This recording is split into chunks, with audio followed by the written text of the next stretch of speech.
परम प्रेममय परम दयाल श्री श्री ठाकुर अनुकूल चंद्र श्रीचरण मोर शत सहस्र कोटि प्रणाम। परम आराध्या जगत जननी श्री श्री बड़मा श्रीचरण मोर शत सहस्र कोटि प्रणाम। परम पूज्य पाद श्री श्री बड़दा श्रीचरण मोर शत सहस्र कोटि प्रणाम। पूज्य पाद आचार्य देव श्रीचरण मोर शत सहस्र कोटि प्रणाम। ओ मोर ये वीडियो देखुथिबा समस्त इष्ट प्राण गुरुभ्राता ओ माँ मानकु मोर अंतररु श्रद्धा प्रीति आनंदित जयगुरु भल पाइबा ओ प्रणाम निवेदन करे। बंधुगण सबुदिन परी आज भी ए जयगुरु प्रार्थना चैनल रे आपण मानकु समस्त स्वागत। आसंतु आजिर ए सुंदर शिक्षणीय विषय वस्तुटी आरंभ करिबा। आजिर ए विषय वस्तुटी हेउची मोर सौभाग्य जे मु तांकु दर्शन करिछि। अति सुंदर शिक्षणीय विषय वस्तुटी से परम पितांकर अहेतुक करुणा आज भी आम प्रति तांकर से अमृत लीला मोर ये अधमर बेसुरा कंठरे आपण मानक पाखरे किभली केमिति सुचारू रूपे उपस्थापना रखी पारिबी सेतिपाई सत चेष्टित। आशा करे आपण मानकु पूर्व भली आमर भी आजिर ये विषय वस्तु निश्चय हृदय को छुईब, आहुरी भल लागिब। आपण मानक मनरे से सद्भावना भक्ति प्रेम परम पितांक प्रति द्विगुणित हेब। तेबे आसंतु आजिर ये सुंदर विषय वस्तुटी आरंभ करिबा। बंधुगण आज आम श्री नंददुलाल चक्रवर्ती जी श्री श्री ठाकुरଙ୍କର ଅନନ୍ୟ भक्त ମାନଙ୍କ ଭିତରୁ ଜଣେ ତାଙ୍କ ବିଷୟରେ ଆଲୋଚନା ରଖିବା। ତାଙ୍କ ଜୀବନର परम दयाल श्री श्री ठाकुरଙ୍କୁ ନେଇ ଅନେକ ଦିବ୍ୟ ଅନୁଭୂତି ଅଛି।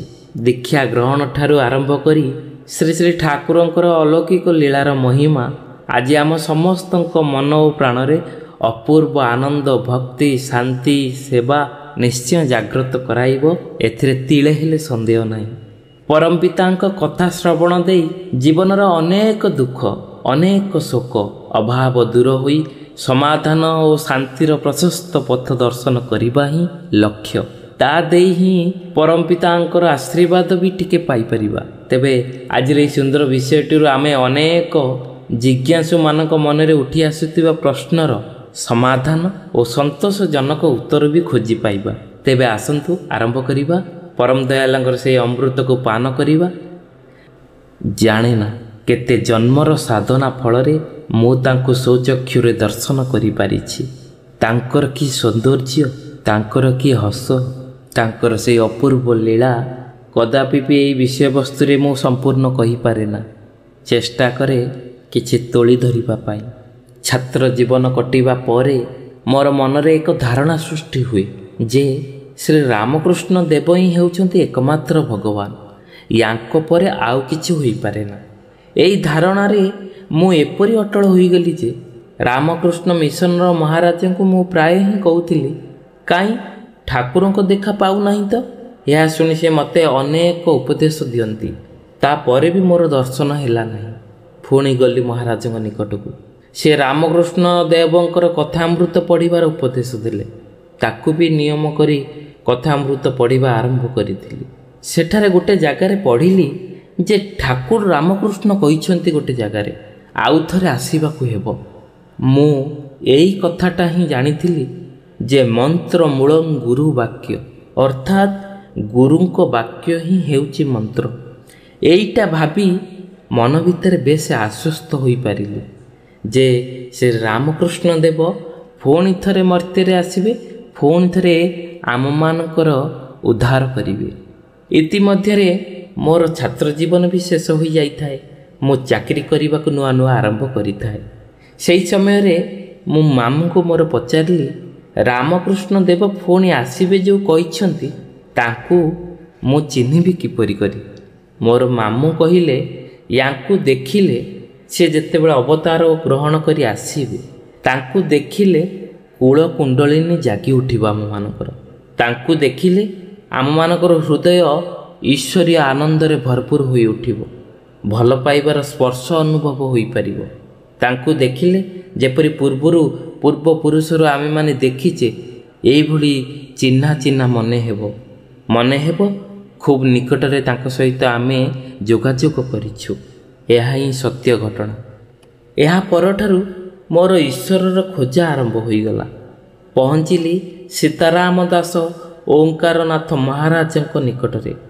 ତାଙ୍କୁ ଦେଖି ଅନେକ ଶ୍ରଦ୍ଧା ହେଲା, କିନ୍ତୁ ଈଶ୍ୱରଙ୍କର ଗୁଣାବଳୀ ତାଙ୍କ ମଧ୍ୟରେ ଖୋଜି ପାଇଲିନି। ଏହାପରେ ସେଠୁ ଆସି 1 ମାସ ସଙ୍ଗ କରିଲି ସ୍ୱାମୀ ସ୍ୱରୂପାନନ୍ଦ ମହାରାଜଙ୍କର। ସୁକଣ୍ଠୀ ଓ ସୁବକ୍ତା ଥିଲେ ସେ। ତାଙ୍କ ସଙ୍ଗେ ପ୍ରତିଦିନ ନାମକୀର୍ତ୍ତନ କରୁଥିଲେ, କିନ୍ତୁ ବିବିଧ କାରଣରୁ ତାଙ୍କୁ ବି ଈଶ୍ୱର ବୋଲି ମାନସିକ ଭାବେ ଗ୍ରହଣ କରିପାରିଲିନି। ସେତେବେଳେ ଶୁଣିବାକୁ ପାଇଲି ଶ୍ରୀ ଠାକୁରଙ୍କର କଥା। ବର୍ଦ୍ଧମାନ ଜିଲ୍ଲାରେ ଠାକୁର ଅନୁକୂଳ ଚନ୍ଦ୍ରଙ୍କର ଖୁବ୍ ବଦନାମ। କିଛି ନ ଜାଣି ହିଁ ସମସ୍ତେ ପାଣ୍ଡିତ୍ୟର ସଙ୍ଗେ ଠାକୁରଙ୍କର ବଦନାମ କରୁଥିଲେ।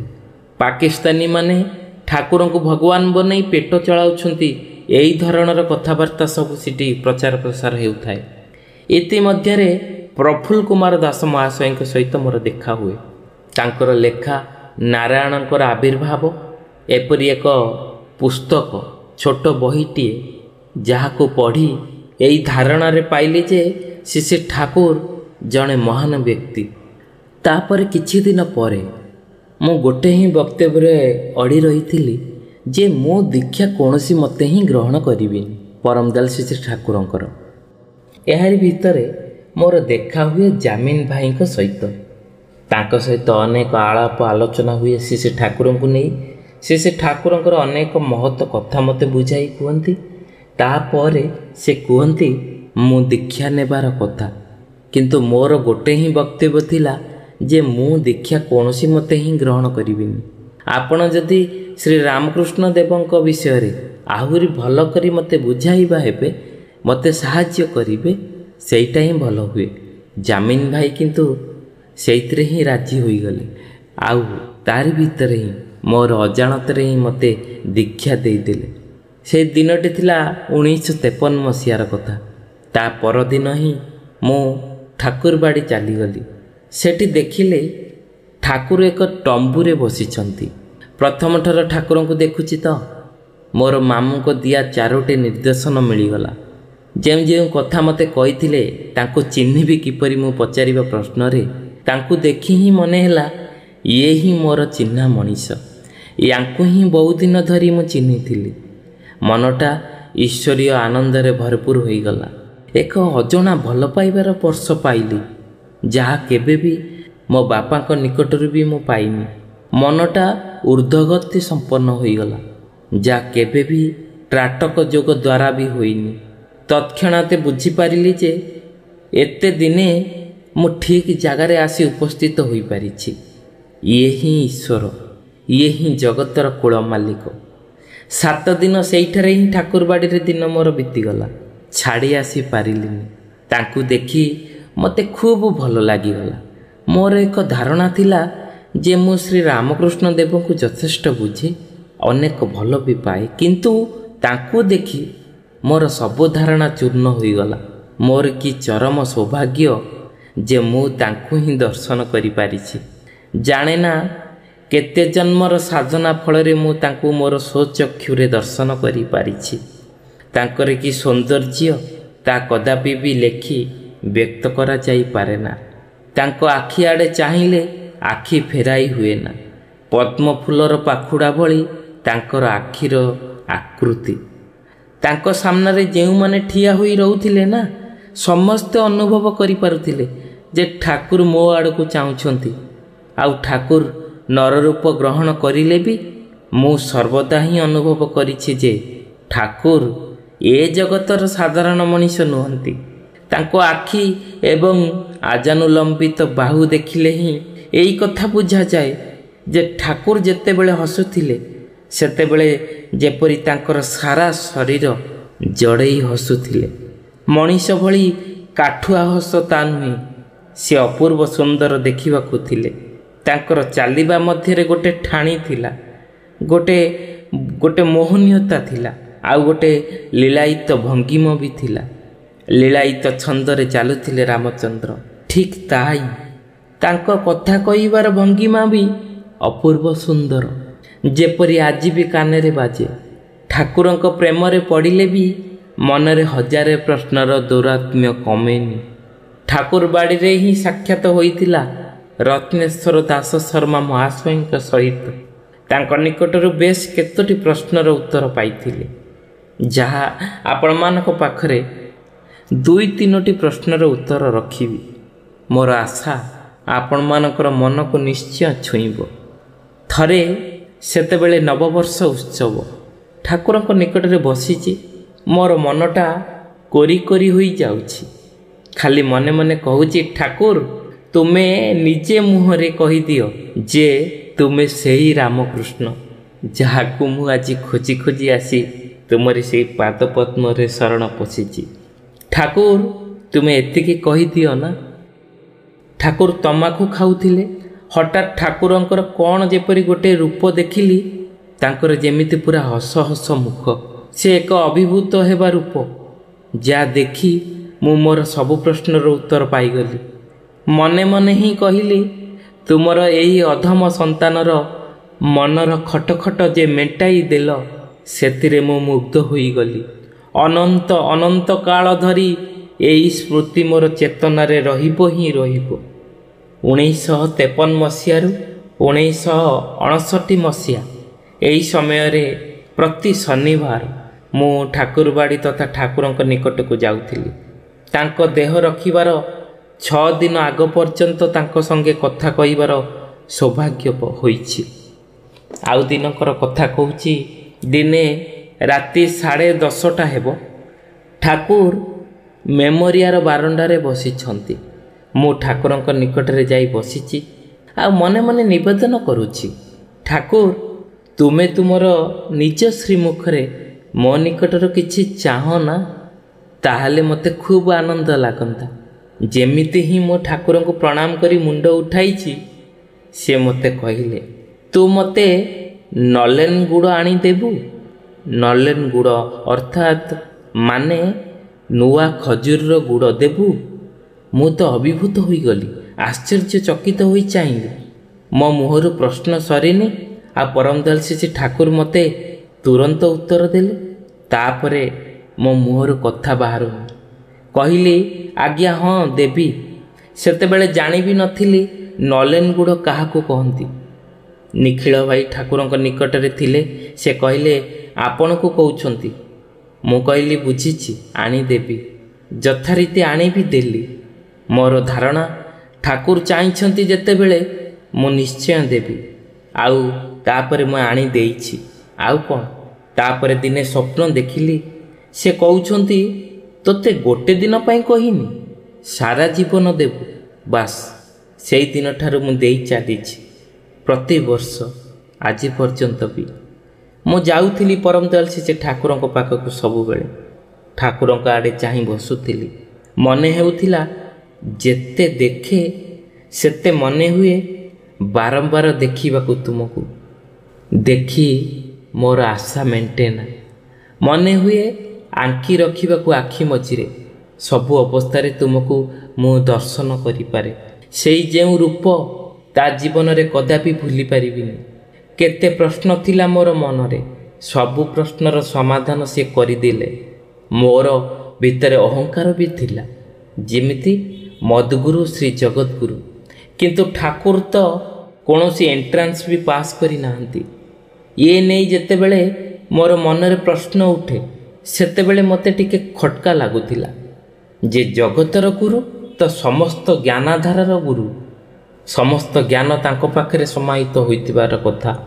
ବାଇବେଲରେ ଅଛି ଯେ knowledge is the crown of God.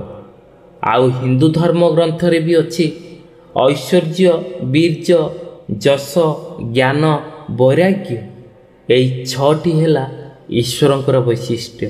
ଏ ନେଇ ମୋତେ କିପରି ଯେପରି ଗୋଟେ ଅଲଗା ଲାଗୁଥିଲା। ଏହି ପ୍ରଶ୍ନର ସମାଧାନ ପାଇଲି ଗୋଟେ ଘଟଣା ମାଧ୍ୟମରେ। ବୈଦ୍ୟନାଥ ଶିଳଙ୍କର ଜଣେ ବନ୍ଧୁ, ସେ ଗଣିତରେ ଅଧ୍ୟାପକ ଥିଲେ। ବୈଦ୍ୟନାଥ ବାବୁ ପ୍ରାୟ ହିଁ ତାଙ୍କ ବନ୍ଧୁଙ୍କୁ ଠାକୁରଙ୍କ ଦର୍ଶନ କରିବାକୁ ଠାକୁରବାଡ଼ି ନେଇ ଆସୁଥିଲେ। ଦିନେ ତାଙ୍କ ବନ୍ଧୁ କହିଲେ, ଆଜି ଚାଲ ବୈଦ୍ୟନାଥ, ତୁମେ ରୋଜ ହିଁ ତ କୁହ ଶ୍ରୀ ଠାକୁରଙ୍କ ପାଖକୁ ଯିବା ପାଇଁ। ଚାଲ ଆଜି ତୁମର ଠାକୁରଙ୍କ ଦର୍ଶନ କରି ଆସିବା। କିନ୍ତୁ ମୁଁ ତ ଅଙ୍କର ଅଧ୍ୟକ୍ଷ, ଆଉ ସିଏ ନନ୍ ମେଟ୍ରିକ୍, ତାଙ୍କ କଥା କ'ଣ ମୁଁ ଶୁଣିବି? ତାଙ୍କର ତ ପାଠ ପଢ଼ା କିଛି ନାହିଁ, ତାଙ୍କ ପାଖରେ ମୁଁ ଯାଇ କ'ଣ କହିବି? ଏଇଭଳି ମନ ଭିତରେ ରଖି ସେମାନେ ଠାକୁରଙ୍କ ନିକଟକୁ ଗଲେ।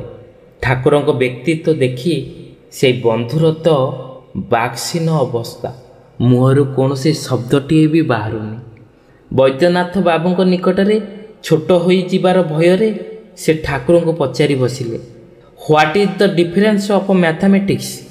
ପରମ ଦୟାଲ ଶ୍ରୀ ଠାକୁର ତମ୍ବାଖୁରୁ ମୁଖ ଦୂରେଇ ଉତ୍ତର ଦେଲେ, methodical application of matter is mathematics. ଜଣେ ନନ୍ ମ୍ୟାଟ୍ରିକଙ୍କ ମୁହଁରେ ଏଇ କଥା। ଏଇ ଘଟଣାରୁ ମୁଁ ସେଇଦିନ ବୁଝିଲି ଯେ ସିଏ ସ୍କୁଲର ପୋଥିଗତ ଶିକ୍ଷାର ବହୁ ଉର୍ଦ୍ଧ୍ୱରେ। ସେ ଖୁବ୍ ସାଧାରଣ ରହୁଥିଲେ, କିନ୍ତୁ ବହୁ ଜଣଙ୍କର ବହୁ ଚିନ୍ତିତ କଥା ତାଙ୍କ ନିକଟକୁ ଗଲେ ସବୁ ହଜିଯାଏ। ପୁଣି ଶୀତଦିନେ ତାଙ୍କ ନିକଟରେ ବସି ରହିଲେ ବି ମୁଣ୍ଡର ଝାଳ ପାଦରେ ଝରି ପଡ଼ୁଥିଲା।